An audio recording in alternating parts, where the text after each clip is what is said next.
In at this time, you hear Mark Breckbill, but I want to thank Mark. He's going to sponsor this hour for me because it is Meet Your Candidate season, and the shows book up quickly, and it's hard to have additional shows that are important like today.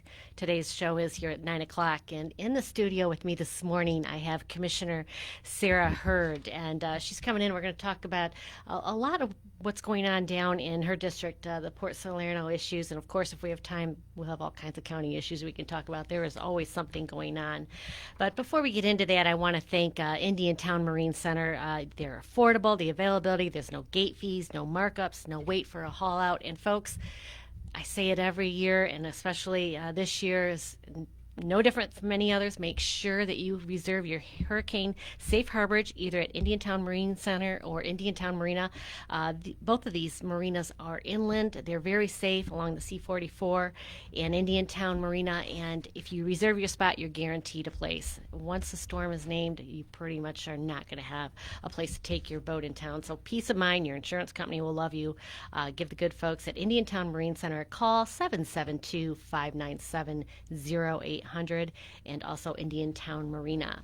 So Commissioner Sarah Hurd, she's with District 4 Commission, which encompasses the eastern and lower central Martin County and includes Port Salerno and Tropical Farms. Sarah Hurd was raised on a farm and in a small town in southern Illinois. She attended the University of Illinois in Champaign and graduated from Texas A&M's Corpus Christi campus with a major in literature and a minor in history.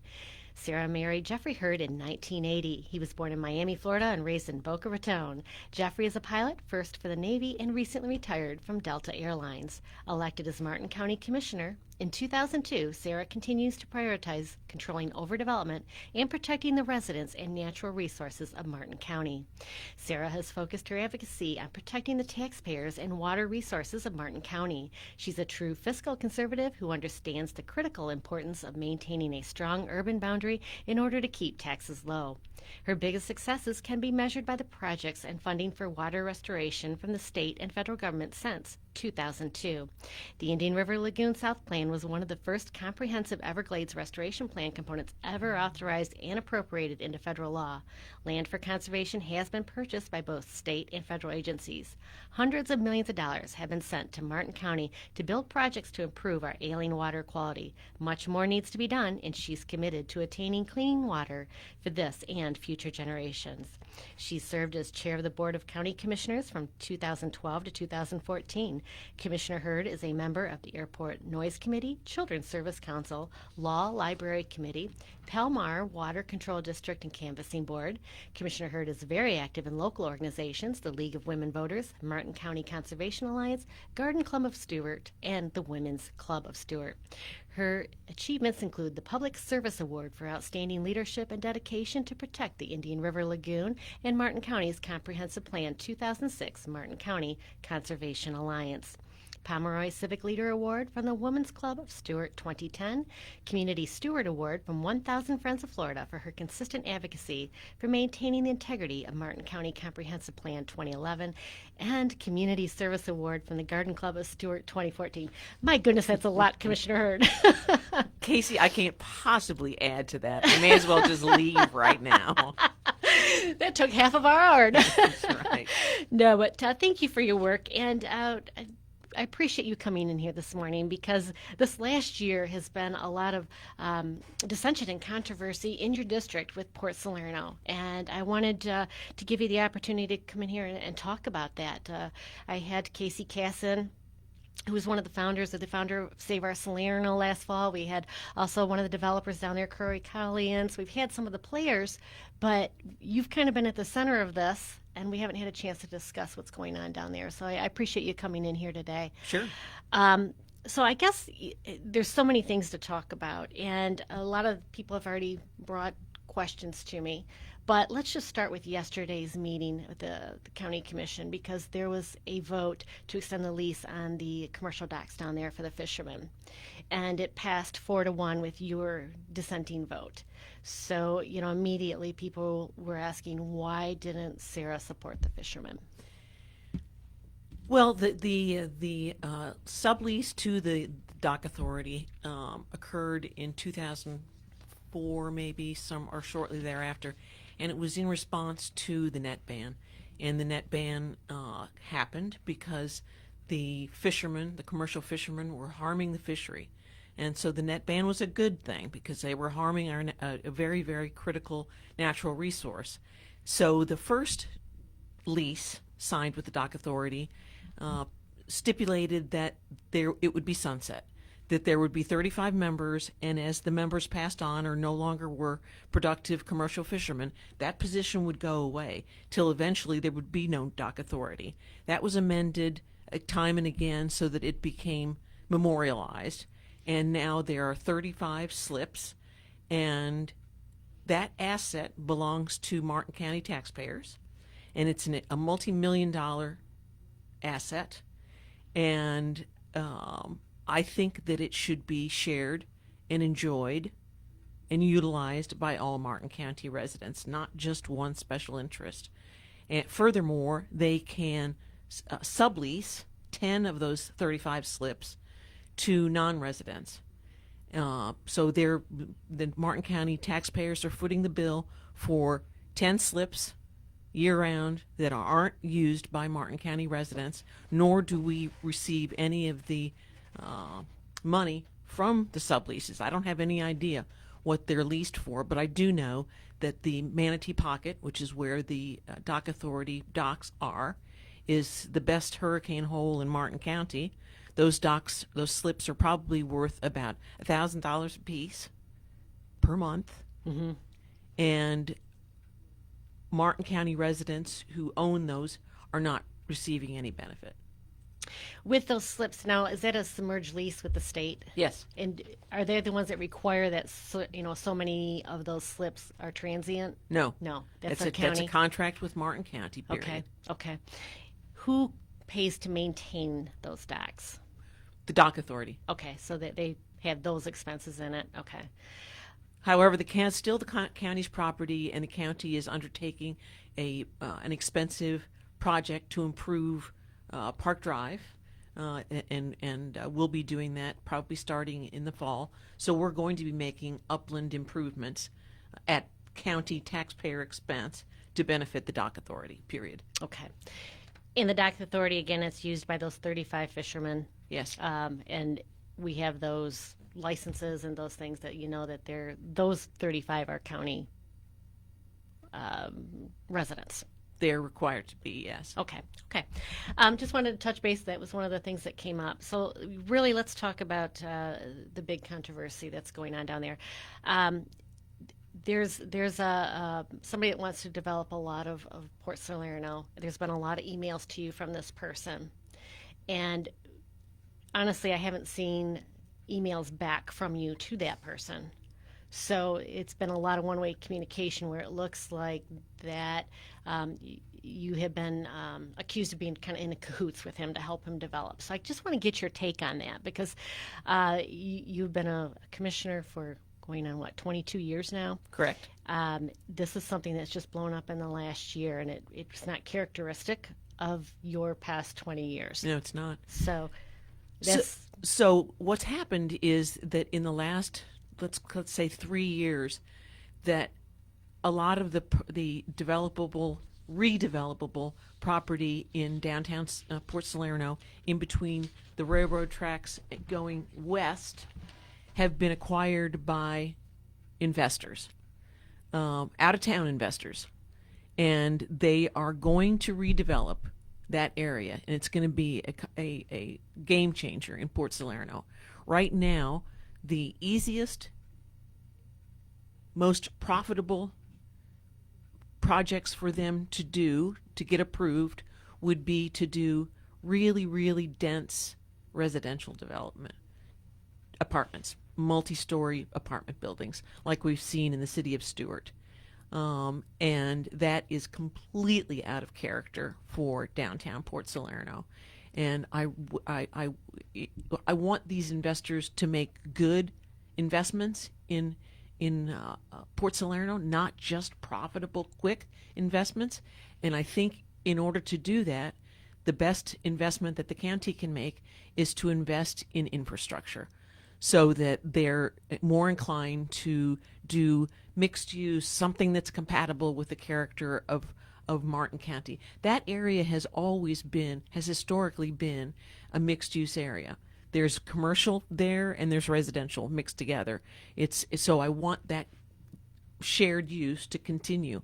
So my idea was to invest in water, sewer, green spaces, um, parking, public parking, improving Salerno Road, making those kinds of investments to encourage good development, not just profitable development. And that was my goal. That was my thought.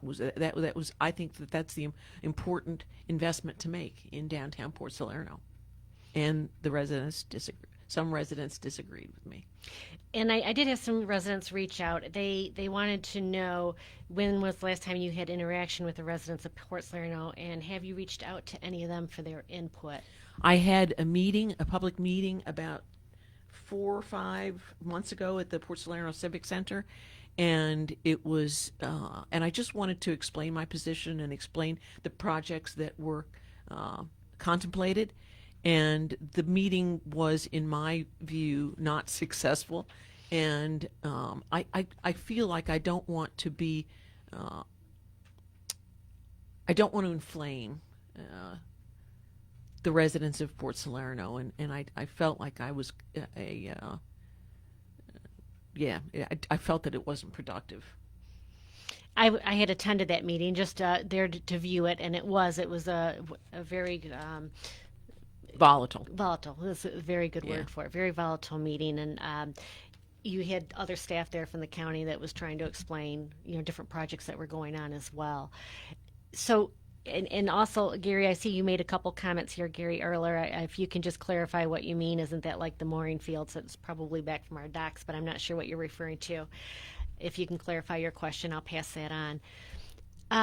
What is your message, Commissioner Hurd, to the residents of Port Salerno, in particular with one developer that everybody thinks there's some sort of collaboration going on? Is there? No, absolutely not. All I'm doing is the purpose of the community redevelopment areas. There's a definition.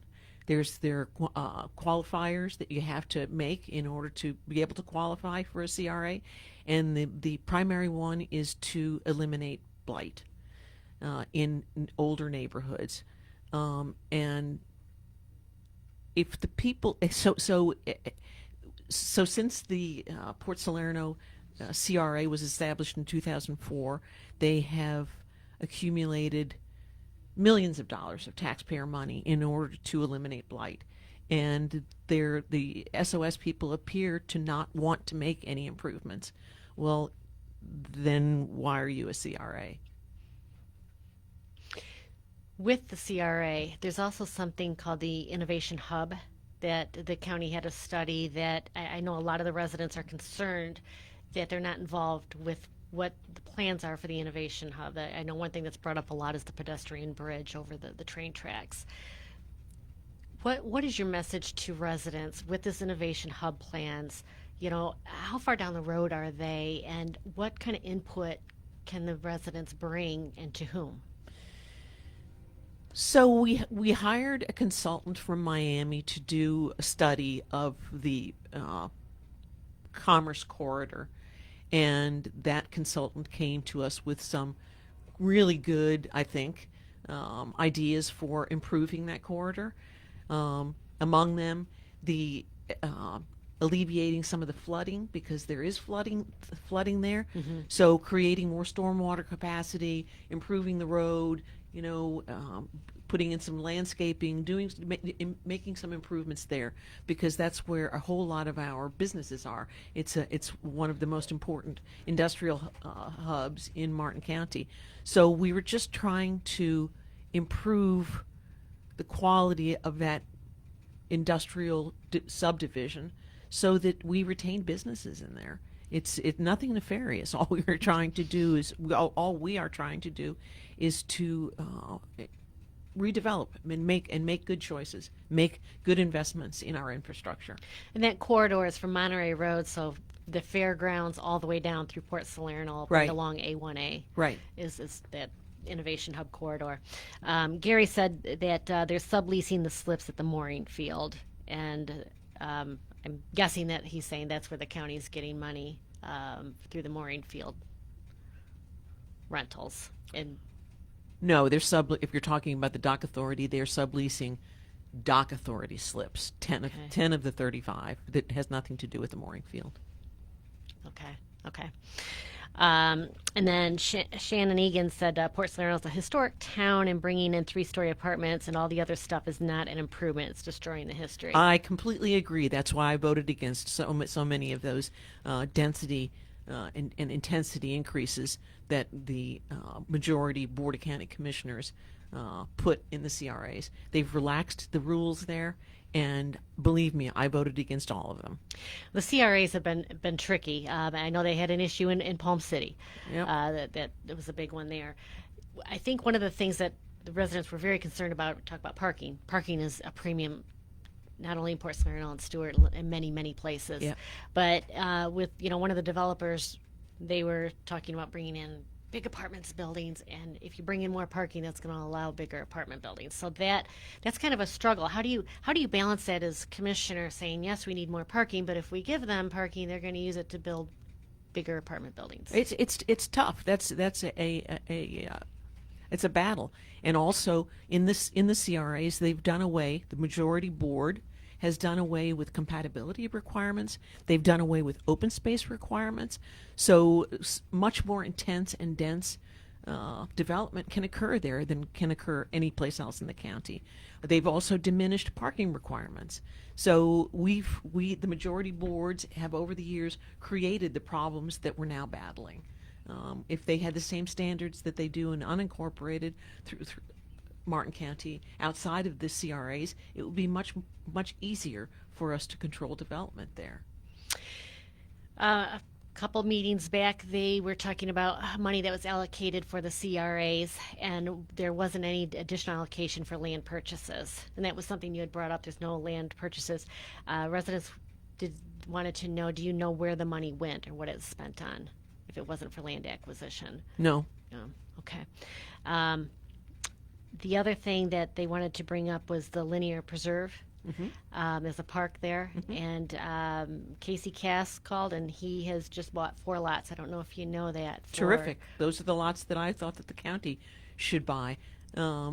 Ultimately, we're going to make improvements to Salerno Road, which is going to require additional purchase of property in order to create additional stormwater capacity. So my goal with, as I said, the majority board has decreased the open space requirements, and we already have some waterfront that goes from the stormwater treatment area back behind in Port Salerno all the way to the Manatee Pocket.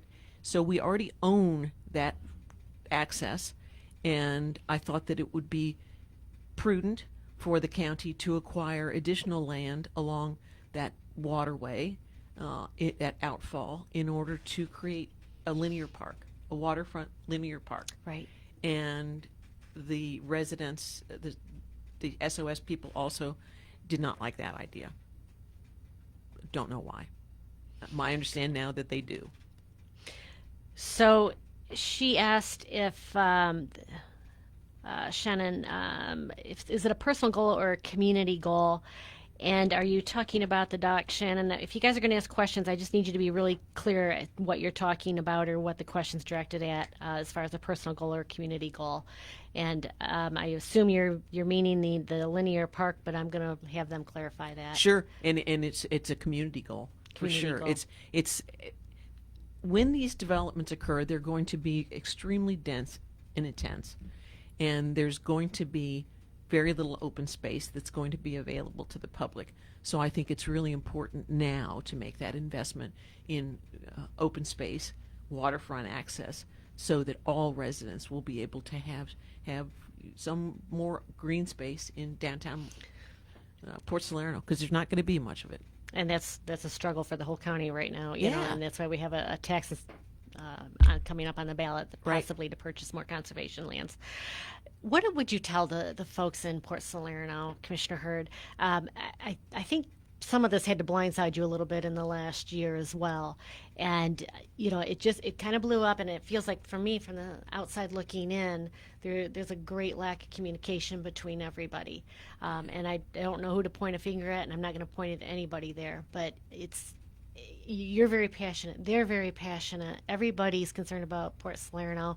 It's an old fishing town. It's been a fishing town since the late 1800s. I had some people, speaking about it at the commission meeting yesterday, and they want to keep that culture and that feeling. They don't want to turn it into something that is a vision from somebody that doesn't understand the culture of Port Salerno. I absolutely concur. It has unique charm, and I also want to preserve the character, but I also acknowledge that there is going to be change, and it can be the easiest way, the cheapest way, the most profitable way is not going to be a result that we're going to like. It's going to be extremely incompatible, but it's going to comply with the regulations. And that's what I'm fearful of these developers doing, is taking the easy path, and the easy path is really big 3-story apartment buildings, and lots of them. Will there be, or can there be, opportunities to work through the NAC or the CRA to revise some of the rules that have been made through those organizations of what can be developed? Always, sure. So residents can, and I know that they are getting involved.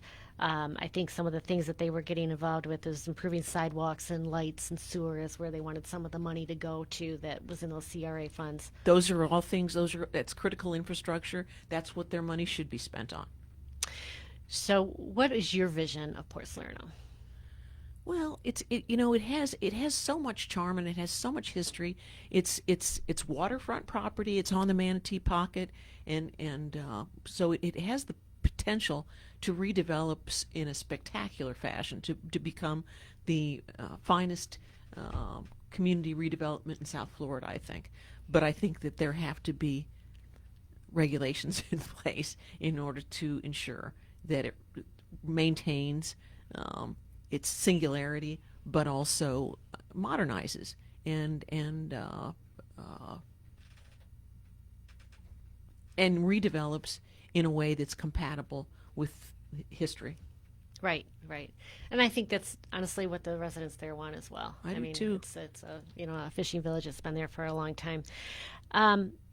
Is there anything that you want to clear up in specifics with that? Because there's a lot of things we can talk about here in the county. And folks, if you have questions for Commissioner Hurd, I'm watching here on Facebook. This is the time to ask her. She's here to try and clarify everything. And there's been a lot of accusations that have been thrown out there in the public, and there's not always a time to rebut them. And this is just, I appreciate you coming on here to give your side. What has been your vision and your thought of all these emails coming in? You have to respond to your constituents. Sure. Well, I would say I have a 22-year voting record, and I have voted to protect existing neighborhoods and to protect existing residents and to protect the natural resources in Martin County. And all you have to do is look closely at how I've been voting for the last 22 years to understand what my goals are, what my priorities are for Martin County. And I have been strongly anti-overdevelopment for 22 years, and I have a real consistent voting record that will reflect that. That is one thing that I can agree with, and that's the one thing when Port Salerno came up with Commissioner Hurd. It's like, whether you agree with her or you don't, you always know how she's going to vote. So all of a sudden, all this came out, and she's pro-development. It's like, where is this coming from? And that's why it's so important to clarify these things. One thing I've seen out there on social media is that you have said you're not going to run for re-election. I haven't said that. You have not said that. No. You haven't said you are or you're not. That's right. Okay. So Sheenan said, with the apartment buildings, it's not a community goal. She feels that it's your goal, modernizing and not keeping history. No, I'm trying to protect the existing neighborhoods. That's my top priority. And again, with the public dockage, they feel like there's plenty of room for public dockage there's plenty of other public dockage for boats where the fishermen's dockage is. It's not something that needs to be publicly owned. It's important for those 35 fishermen to have those spots. They're just saying they're not keeping anybody else from having docks.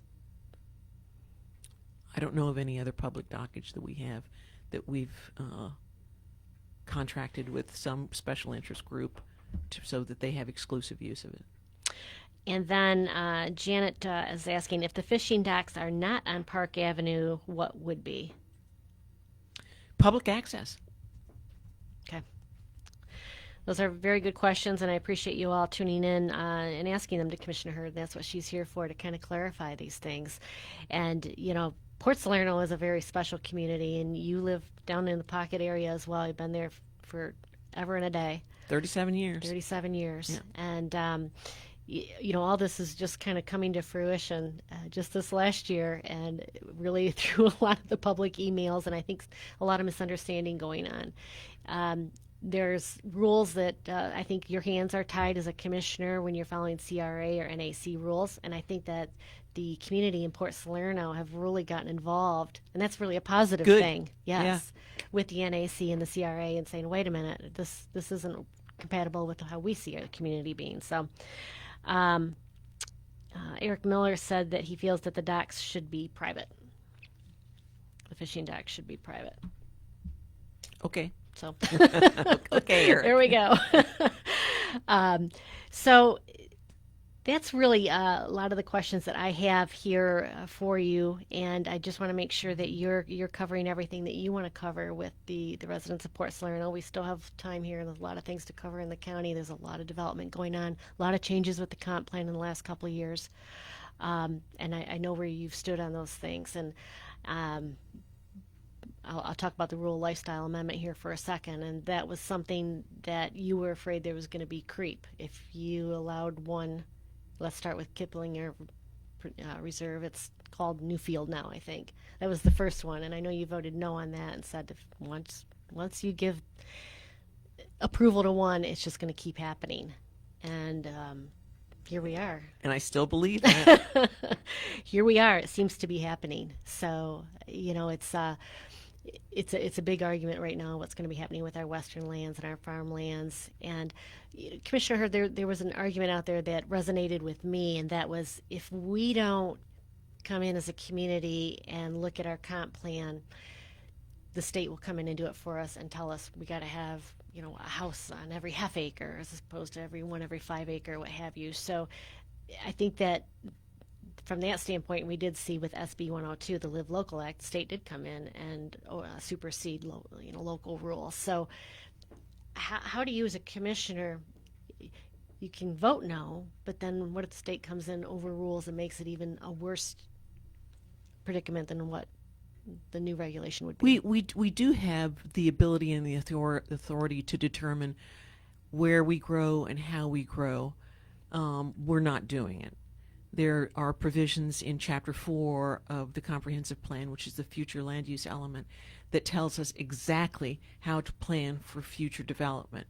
When there is no longer sufficient capacity for growth for 15 years, we are required by law to start investigating where we're going to expand for future growth.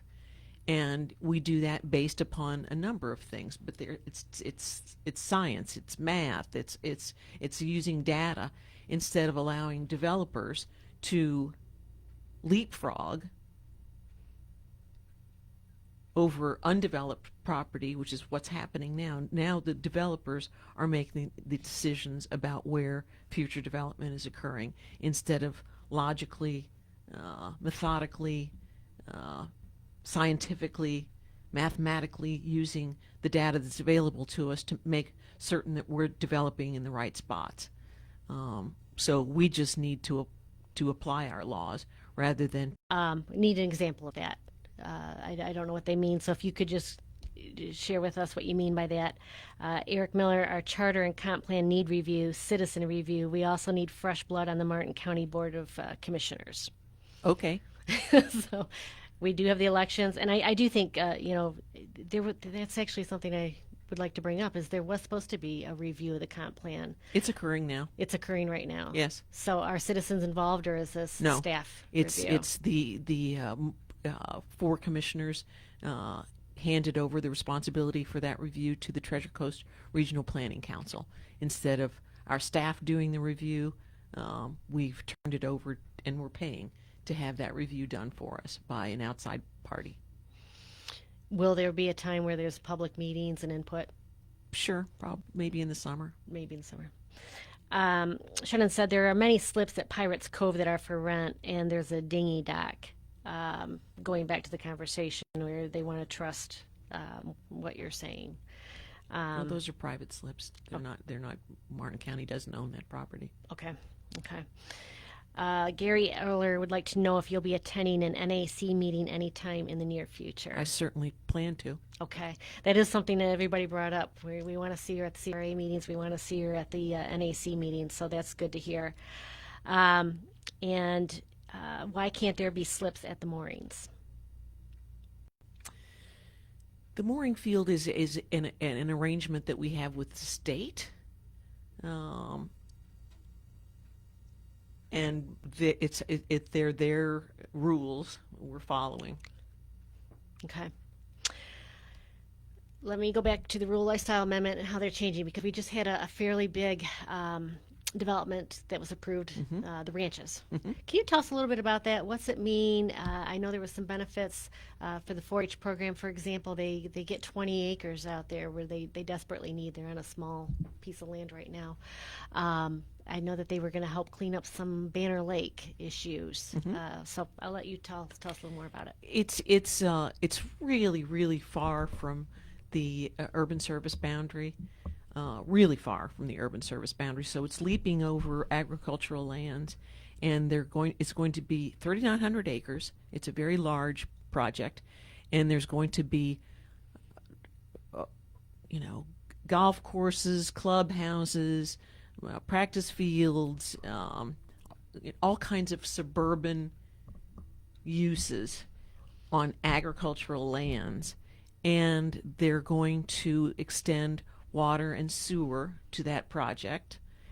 And I live as close to the urban, and I live in the urban core, and I don't have sewer. And yet this development that's 5 miles west of the urban service boundary is going to have water and sewer. There aren't regulations for monitoring water quality. It's the project is also entirely within the Indian River Lagoon South footprint. That's our portion of Everglades restoration, and that property has been set aside for purchase of natural lands in order to improve water quality. So it's not going to be available for those uses for public acquisition. It's just very urban, suburban transformation of agricultural lands with no precedent and no predictability. It can happen anywhere, it looks like to me. Who's paying for the water, the sewer, road improvements? Developer. Okay. Well, the road improvements, I don't know, don't know. Okay. Water and sewer, the developer is paying for them. Okay. And once that project goes in, does that also extend the urban service boundary where somebody can piggyback on their projects?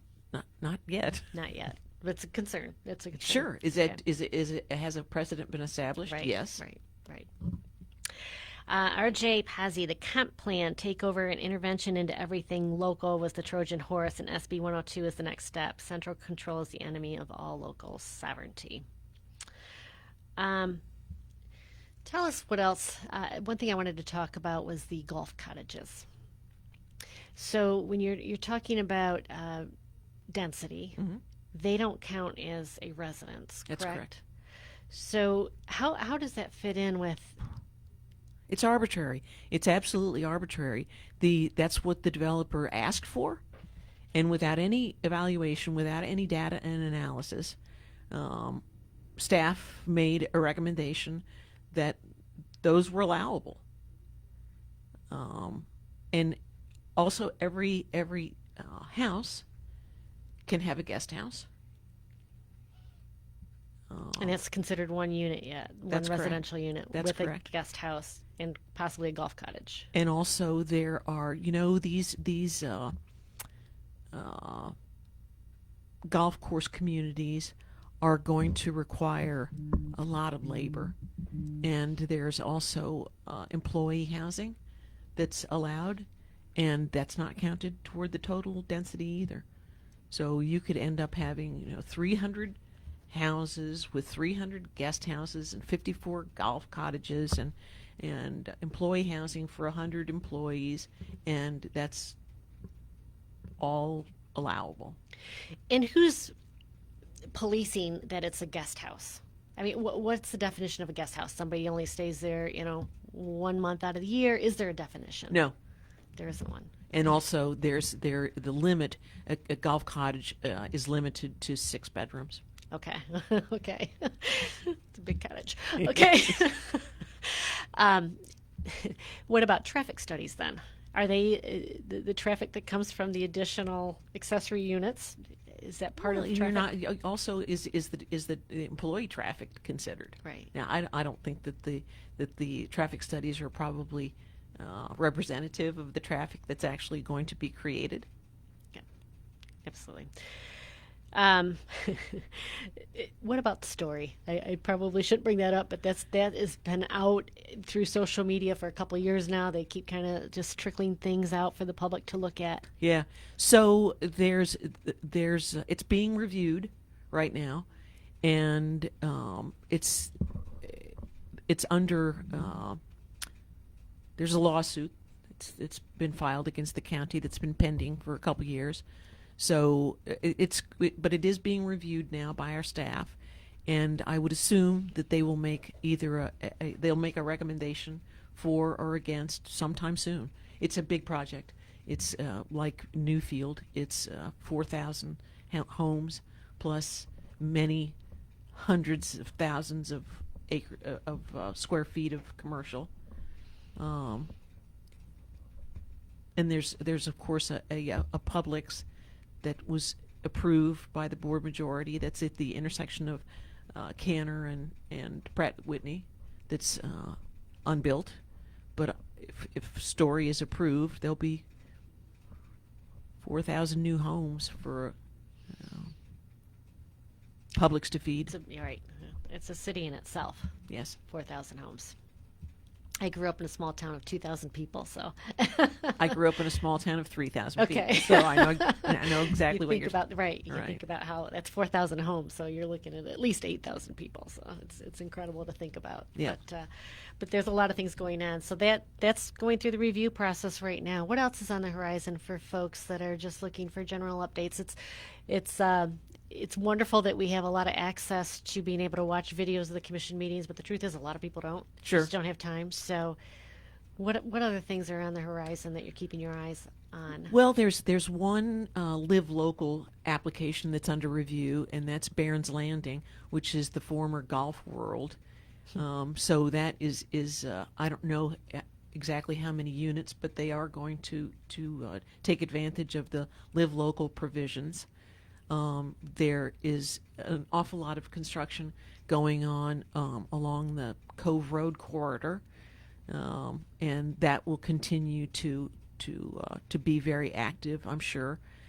Plans are underway for evaluating widening Cove Road. When I first moved to Martin County, Cove Road wasn't even paved, and now we're looking at 4 paved lanes and more. We're looking at a connection in South County between I-95 and the Turnpike. Not an exit, just an exchange, because Okay. we've all been by the Indiantown Road, Right. Jupiter exit, and it's a bottleneck every single day, a couple times a day. It is. So to alleviate some of the congestion there, the Turnpike Authority is evaluating a connection around Bridge Road to connect I-95 and the Turnpike in both directions without an exit. So Martin County is changing. It is. It's changing a lot. And you're going to be noticing it coming up 95, where before you always noticed it because it was, the parks and the greenland. So there are a lot of things that have changed in the last, really, since COVID. Sure. In the city and the county, which that's something too. I know the county takes a lot of blame for things that are built in the city and vice versa. People don't We don't know understand the where lines the are. borders are. Sure. Right. It is, and it's very jagged. So with all the annexing and whatnot, so, Right. you never know what's coming in there. But there are a lot of things, a lot of positive things happening as well. And I had brought it up earlier, but the conservation tax that's coming on, save, what's it called? Save, what's it? Save. It's not Save Martin County. I don't know. I can't remember what it's called, but Right. but it's a 1 cent tax to purchase lands around the county, and that's something that. Commission didn't vote yes to the tax. They voted yes to putting it on the ballot and letting people decide. Right. And Martin County, as you know, historically has supported those types of taxes, and we've done a lot of conservation land. And you have been one that's spoken to that tremendous amount of times over the years. Sure.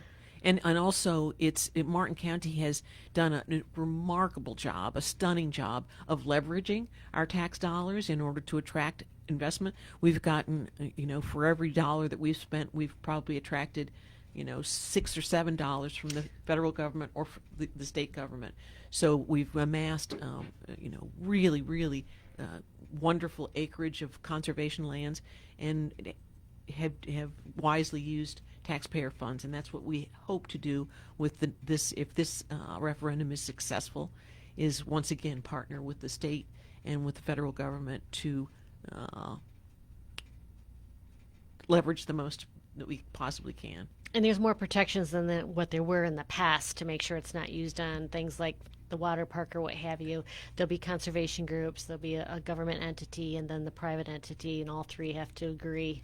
And also, we've stated in the ordinance exactly the properties that we're targeting, so that there can be no surprises. It's going to be predictable. We you know exactly what your tax dollars will be spent on. Very important. And speaking of grants and whatnot, it's very interesting watching the Bright Line issue. Now the station that's going to be built here, and everybody, the county and city both saying hopefully we're going to get grants. But in the meantime, Brightline has tremendously raised their prices. I mean, people even to the south are very upset because they bought apartments near the stations, and now the commuter prices are no longer affordable. We haven't even built our station yet, and Right. they've raised the prices. Yeah. I actually looked into going from West Palm to Orlando, and it was $100 one way, $199 if I wanted the premier ticket with the cocktails and whatnot. So, it was going to be a $400 trip for two of us. It's just mind-boggling. Yeah. And I'm curious if the county's at all concerned now that they're raising their prices. We haven't even broken ground. No, I wasn't aware that they had dramatically raised their prices, but we are under obligation to proceed with building a parking garage and a station. I urge you to Google in the Palm Beach Post. There was the greatest breakup letter with Brightline ever written by a woman that was a faithful rider until they raised their prices. So it's wonderfully written. So it's worth the read. Gary said each municipality can choose what they want to do with the money, and I believe that would be under the idea of the CRAs and the NACs. How does that work now? Well, ultimately, the Board of County Commissioners have the responsibility. 3 votes determines how monies will be spent within the CRAs, too. Okay. So they can override what the CRAs That's correct. recommend. Shannon says the prices are going to dramatically continue to increase, which will put the Brightline bankrupt. So Brightline will never make money, in my opinion. We've said that from the start. Me too. Yeah, and you have been. You've been adamantly opposed to Brightline from the start. So it's all coming to fruition as we're watching it. But what else? We've really covered Port Salerno a lot. I did have a question. Somebody wondered if you knew how many constituents you have in Port Salerno and Monrovia. I don't. Yeah, I don't know why that was important, but they were asking. I think that they had said there was around 13,000, and they wondered if you knew there was that many constituents that you're representing in those areas. Just again, it's Commissioner Hurd. I appreciate you coming on here because it's really about hopefully everybody reaches out and starts communicating, and without making assumptions. Sure. I think there's been a lot of assumptions made by emails that have been sent out, maybe by one party, but you can't control what's sent to you. No. You can only control what you say and send back out. Yeah. I hope that people will consider the public service that I have given in the last 22 years has always been to protect the residents and the resources. I've never taken the side of the developers. I see what's happened in South Florida, and I don't want that to happen here. I don't want this to just be another featureless part of overdeveloped South Florida. And until now, we've done a really, really good job of maintaining Martin County's character. And that's absolutely essential to me. I don't want to ruin this place, because if we ruin this place, then where am I going to go? We can't keep chasing Eden. We can't keep overdeveloping South Florida. There's a finite environmental capacity here, and I think that we need to recognize that. There is a finite capacity, and we've seen it when we head south. You can't tell Palm Beach from Fort Lauderdale from Miami. It all looks the same. The increase in tax dollars for conservation, they're concerned that it may not do anything for Port Salerno.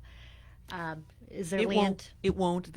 As I said, there's an ordinance that's outlines precisely the lands that we're targeting, and it's not for urban lands. It's for rural lands. It's for western lands. Okay. And for folks in Port Salerno, one thing that I think is really good that's come out of this is just the community's really pulled together. They have a community garden now. SOS has an office where people can come in and talk, and I think you're going to be seeing you more down there at the NAC and the CRA meeting, so certainly appreciate that. And from my standpoint, just have a conversation. Sure. I think that it'll go a long way. It's unfortunate sometimes that things snowball and tempers flare, and sometimes you lose sight of the goal, and that's what's best for Port Salerno. And I don't know. I'm going to ask you what you love about Port Salerno. I love its little salty edge. I love the fishermen. It's something different in Martin County. Sure. It is that old fisherman way, and it's just a fun little fisherman town. It's not so much a beachy town, but it's more of a fisherman town to go visit. So, what are the things you love about Port Salerno? Well, I could have. I moved here, as I said, 37 years ago, and I've lived in Rocky Point the entire 37 years. I've lived in a couple houses, but it's been my neighborhood for the whole time that I've lived in Martin County. So I think that says an awful lot about my choice. Right. And I could have chosen any place in Martin County, and I chose that geographic area because I think that it's my favorite in the county. So I certainly want to protect my neighborhood. How much input do you have with CRAs and NACs? I remember it was about a decade ago, there was a push to get rid of the CRAs, if I recall, and the NACs. Right.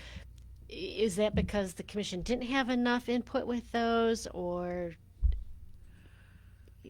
I don't know. I mean, I look at this, for example, I look at Palm City, for example, and they just had the groundbreaking or the ribbon cutting rather for the new park there, and it's a wonderful improvement. It's a wonderful amenity. The streetscaping that's been done on Map Road is a terrific improvement. So we've done some good things with the CRAs. That's money well spent. That's an investment that's well made, and it is spurring redevelopment. It's spurring private development, and that's the purpose. That's the goal of the CRAs, is to do just that, to make the big infrastructure improvements that then encourage private investors to make big investments, which increases tax base. Yeah, and modernizes some neighborhoods that have been left behind.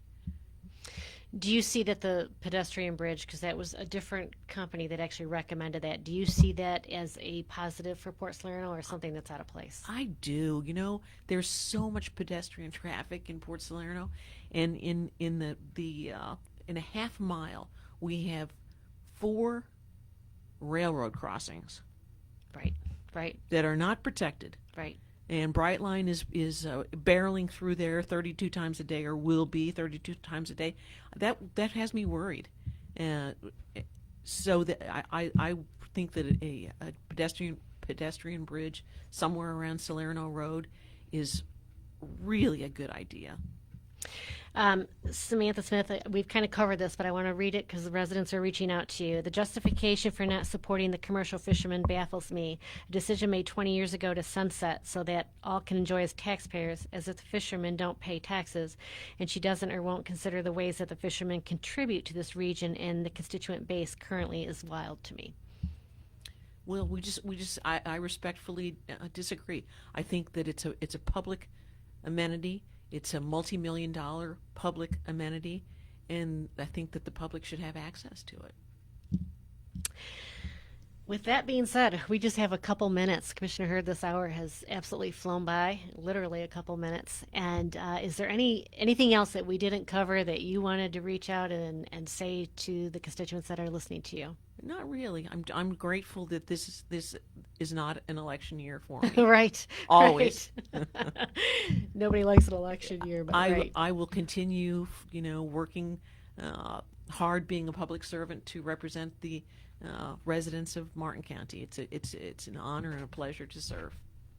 Well, you're definitely a voice. Like I said, that's the one thing with this whole issue, that you have been a steady voice on that commission. We always know where you stand. Yeah. And so all this blowing up, and especially with your own district, I think that's probably what hit home the hardest. Is this is your own district, your own people that you're specifically there to represent, and it's just important that hopefully we can all move on and realize, we're protecting Port Salerno, and all of us. I mean, I love the village, and I know that you do too, as we've talked about. So all of us want what's best there, and appreciate you coming on here today. And folks in Port Salerno, reach out to her. Ask to have a meeting with Commissioner Hurd. Sure. You have office hours. You certainly take emails, and I see that you answer a lot of them. One last question: what is Sarah Hurd doing to spend less of our tax dollars? What? I'm always eager to be a fiscal conservative. We will be establishing a budget in about a month. So we have just 20 seconds, so that's a really tough question to answer in that It is. short time.